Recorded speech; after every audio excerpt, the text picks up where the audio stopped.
What you are about to see are a few of the many shootings I covered over the years in Little Village.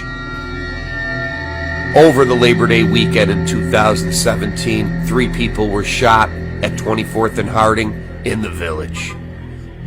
1 woman and 2 men were shot standing on the corner.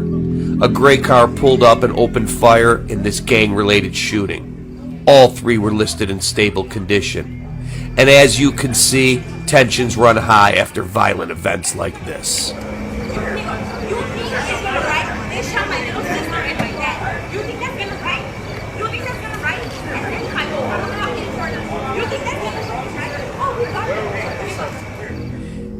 On September 4th of 2017, a woman was shot in a drive-by shooting in the Little Village neighborhood.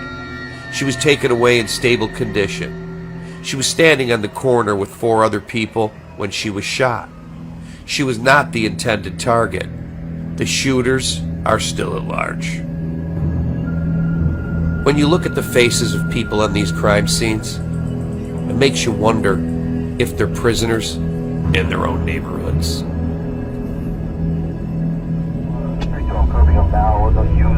All right, we got a guy shot in Little Village on Whipple. I'm heading over there now.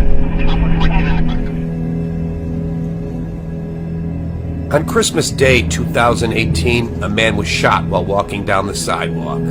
He was approached by someone on foot, and the shooter opened up on the man. A whole hell of a lot of shots were fired in this incident. He was struck in the upper body and later died at the hospital.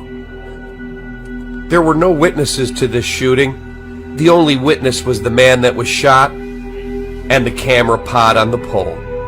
And the shooter is still out there. You see, the violence in Chicago never takes a holiday.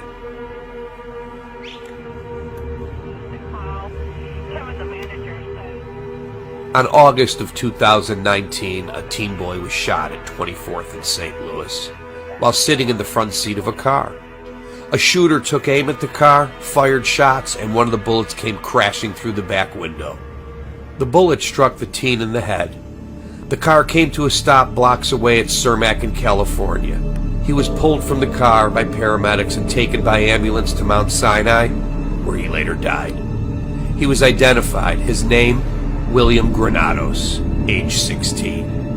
And this is another young man that won't be attending school after the long summer vacation. The shooter is still on the loose, and I have a feeling this shooting won't go unpunished by some in the village.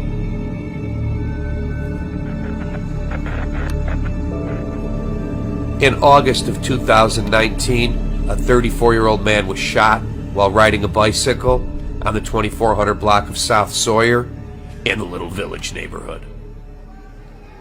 The shooter in a silver Nissan opened fire, striking the man multiple times in the body. He was taken to Mount Sinai in serious condition, and a lot of shots were fired in this incident, and no shooter is in custody as of yet.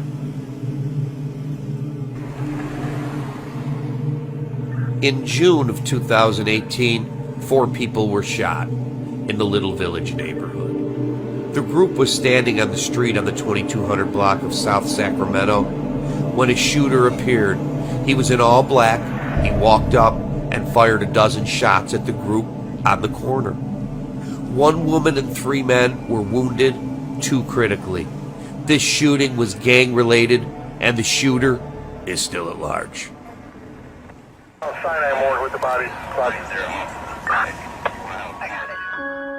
On the morning of August 6, 2018, a call came over the radio. And this was the type of call you don't want to go to, because it's so tragic. It happened in the Little Village neighborhood at about 3:45 a.m. A fire broke out in a 3-story structure on the 2200 block of South Sacramento.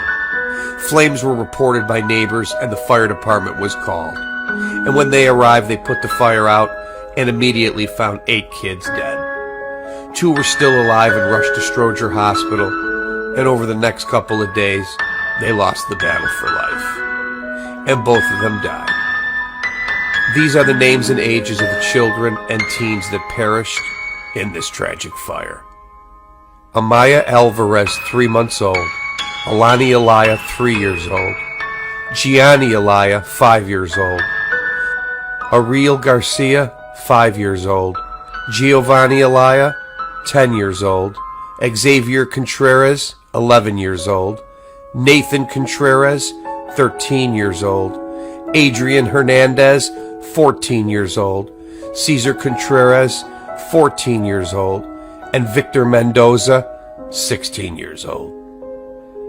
The investigation by the Chicago Fire Department found that there were no working smoke detectors, and the fire was the result of a smoldering item in the back of the apartment. And at 3:45 in the morning, no adults were present in the apartment at the time. The Chicago Department of Buildings found over 40 violations in the 2 buildings.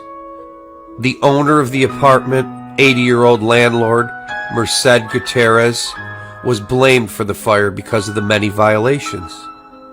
After the fire, the Chicago Fire Department handed out smoke detectors to the neighborhood while raising awareness of their importance. I sat and watched for over an hour as the family showed up on the scene. I observed cops, firemen, paramedics, and they all had one thing in common: the look of extreme sadness I can't quite explain to this day. It is by far the worst tragedy I have ever covered in Chicago to date.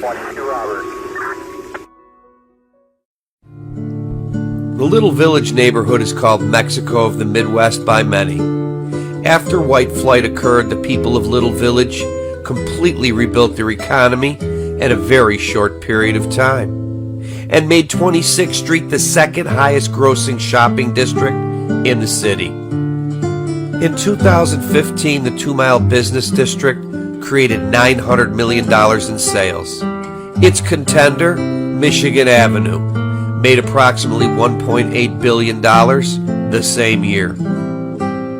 The arch entrance to Little Village was built in 1990 and was designed by Mexican architect Adrian Lozano. And in 1991, the Mexican government donated a bronze clock for the arch entrance to the Little Village neighborhood. An average family's income in the village is about $32,000 a year. It is one of the poorest Hispanic neighborhoods in the city, but you wouldn't know it because most of the homes are well kept, and there are a few abandoned buildings and a lot of graffiti scars of wars past that can be seen throughout the